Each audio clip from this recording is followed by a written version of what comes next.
And Srila Prabhupada also explains another reason why Bhishma took the side of the enemy of God, even though he was a pure devotee of God. It was Krishna's arrangement.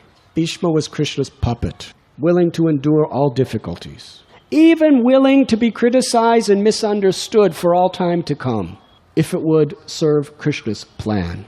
How many of us are willing to do that? Because Krishna wanted to show the world. Bhishma was the ultimate warrior in the world. Such a powerful warrior that even the demigods honored him. Krishna wanted to teach that even the greatest, most undefeatable, powerful of all warriors must be defeated if they are not on the side of God and His devotees. This story is so instructive. Sometimes devotees get in difficult situations and we think, why is God doing this to me? Maybe it's because of our karma. But even if it's because of our karma, if we just remain faithful, Krishna transforms a curse into a blessing. It's not that Krishna just immediately, apparently, protected the Pandavas. Year after year after year, they were losing everything. They go to the house of lack. It was Bhishma and Vidura that sent him the message, get out of there. It's going to be burned. They had to escape underground like rats. Yes? Who moves around under the ground? Snakes and rats. Bhima was secretly digging underground a tunnel to a long distance away where they escaped. And as the house was burning, they were running for their lives. Bhima was fed poisonous cakes, was on the verge of death. Then they were cheated in that dice game and exiled to the forest. Draupadi was on the verge of being utterly humiliated for 14 years. 12 years and an extra year, actually. The Pandavas were in exile, living in the forest with nothing. And meanwhile, Duryodhana was ruling over the entire world with Dhritarashtra. And can you imagine? They had to control over all the propaganda that the world was hearing. Just like during the emergency, during the time of Indira Gandhi in India, she took control over the media. And only what she wanted to be said was in the newspapers, in the magazines, in the radios, in the televisions. Anything she did not want to be said, however true it was banned. And anything she wanted to be said, however fictitious it was what the whole world heard. That's the power of a king. Can you imagine when Duryodhana and Dhritarashtra were ruling the entire world and the Pandavas were alone in exile with no influence over anyone? Nobody even knew where they were. What kind of lying, horrible propaganda they were making against the Pandavas? And their poor mother, Kunti, was just sitting home, weeping and crying, not even knowing where her children were or if they were still alive. And Bhima, who was Brikodar, whose hunger is like a hungry wolf, he never had enough to eat. And that was a serious problem for Bhima. He was hungry. They would have to go out and collect food from the jungle.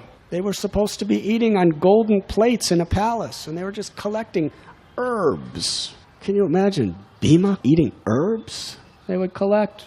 There was Draupadi, Arjun, Yudhisthira, Nakula, Sahadev, 6 of them. They would divide it in half. 5 of them would eat one half, and Bhima would eat the other half. And he was never satisfied. Now, the Pandavas could have said, why is God doing this to us?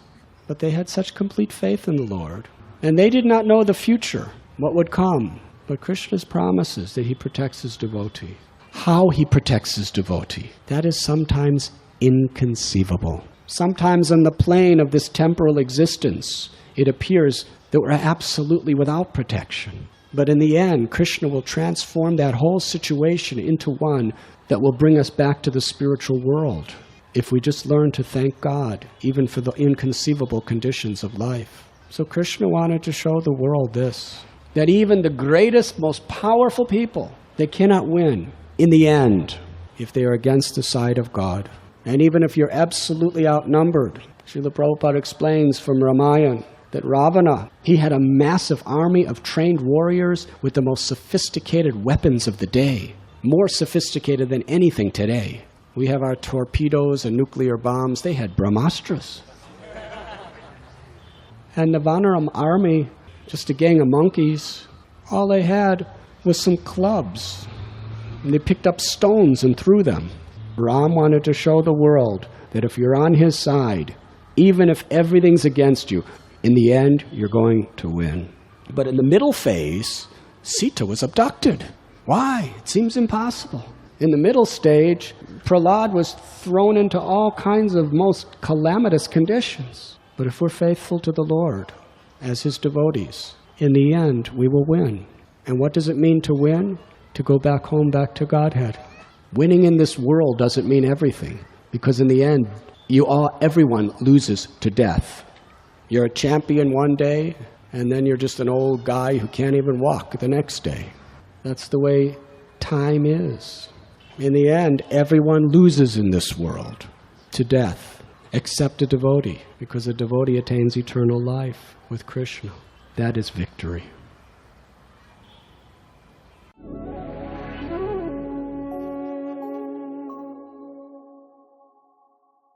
You were listening to Radhanath Swami on thesacredconnect.com.